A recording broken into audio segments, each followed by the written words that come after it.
Hello, my name is Dean, and I had the opportunity to interview Mrs. Robinson for our Living Legends project.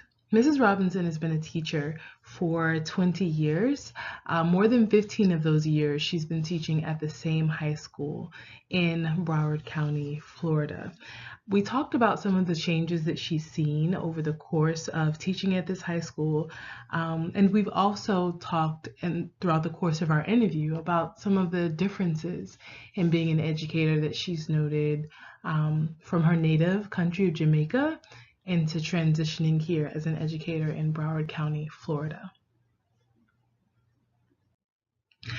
Miss Robinson appreciates being able to work among a large population of Caribbean students, particularly Jamaican students.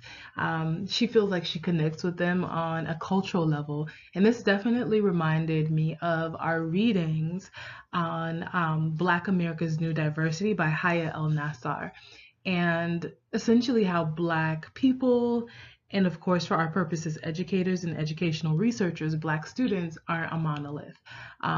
Working at a Black school of diverse diasporic populations, Mrs. Robinson certainly kind of keys into those differences and uses her in-group status as a Jamaican American to make connections with some of her Caribbean and Jamaican students.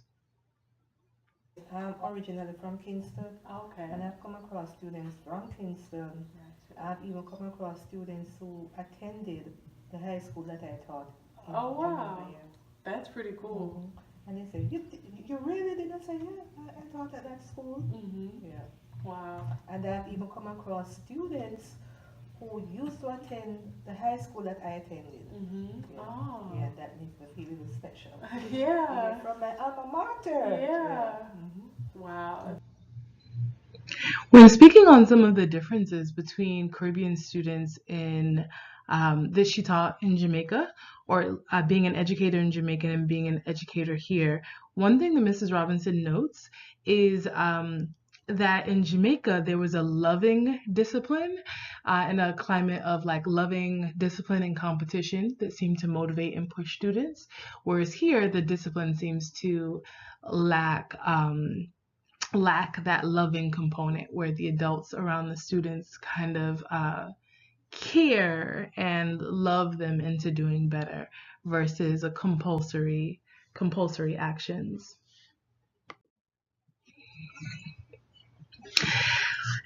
Throughout the years, I asked Miss Robinson what were some of the differences that she noted, just teaching now versus when she began. And one of her primary notes was on the disruption that technology is causing in her classroom.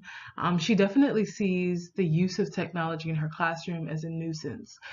For some reason, her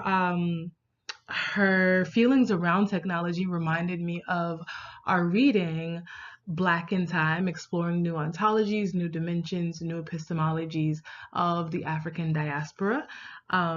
She definitely sees technology as a disruptive force, but there are parts of me that wonder if at some moment she may change and start to see technology as a force or an element that can be helpful or something, this kind of new frontier of Blackness, this new frontier of students, particularly Black students, to express themselves.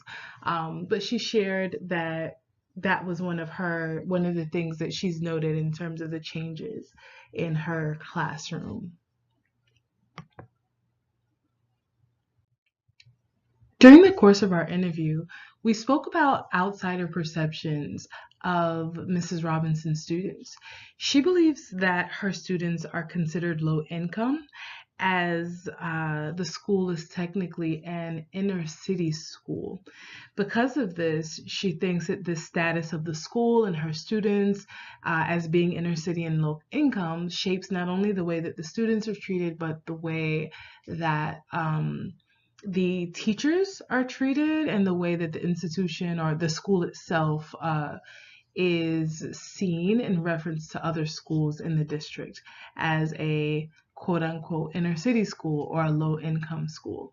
This her feelings on this, or her take on it, definitely reminded me of our readings around Brown versus the Board of Education, and some of the legal measures that people have taken to ensure equity in education, equality in education, equal access in education, and how we manage to still miss the mark in plain sight.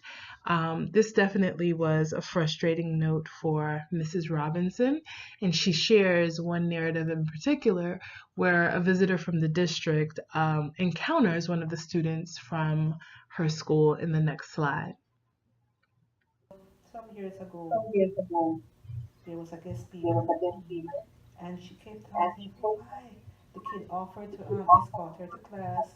He opened the door for her, and she was saying, "Oh, he's so well mannered. He's so well mannered." It's as if she was in a state of shock.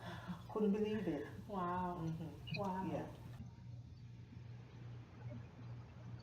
So here, the district visitor was in complete shock that a student from this high school, I guess of all high schools, was polite and mannerable, and kind of voiced their shock at this throughout the time at the school.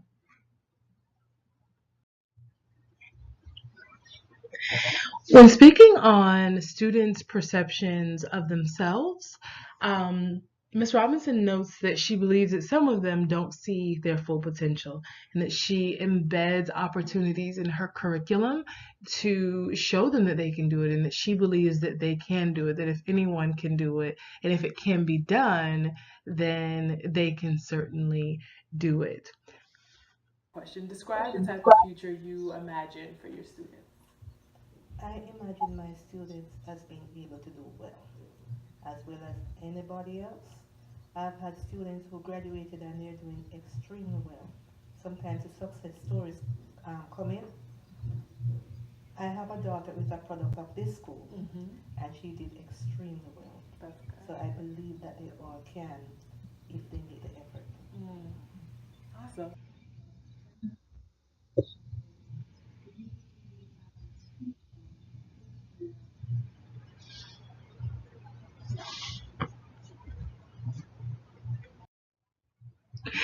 Thank you for watching my Living Legends interview with Mrs. Robinson. Here are some of the references to the readings that connected to the points in the interview that we covered.